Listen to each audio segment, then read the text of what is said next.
एक बार की बात है, एक संत अपने एक शिष्य के साथ किसी नगर की ओर जा रहे थे।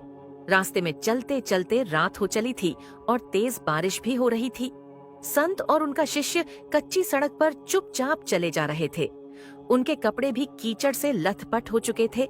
मार्ग में चलते चलते संत ने अचानक अपने शिष्य से सवाल किया, वत्स, क्या तुम बता सकते हो कि वास्तव में सच्चा साधु कौन होता है?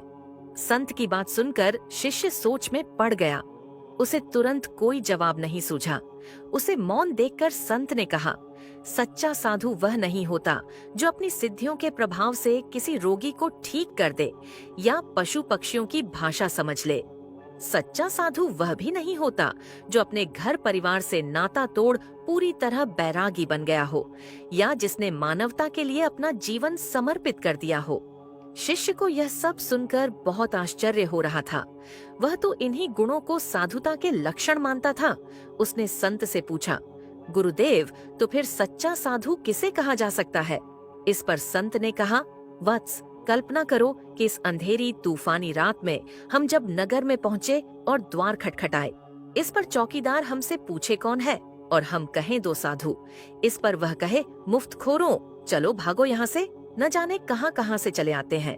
संत के मुख से ऐसी बातें सुनकर शिष्य की हैरानी बढ़ती जा रही थी। संत ने आगे कहा, सोचो, इसी तरह का व्यवहार और जगहों पर भी हो। हमें हर कोई उसी तरह दुत्कारे, अपमानित करे, प्रताड़ित करे। इस पर भी यदि हम नाराज न हो, उनके प्रति जरा सी भी कटुता हमारे मन में आए और हम उनमें भी प्रभु के ही दर्शन करते रहे, तो समझो कि यही सच्ची साधुता है। साधु होने का मापदंड है हर परिस्थिति में समानता और सहजता का व्यवहार।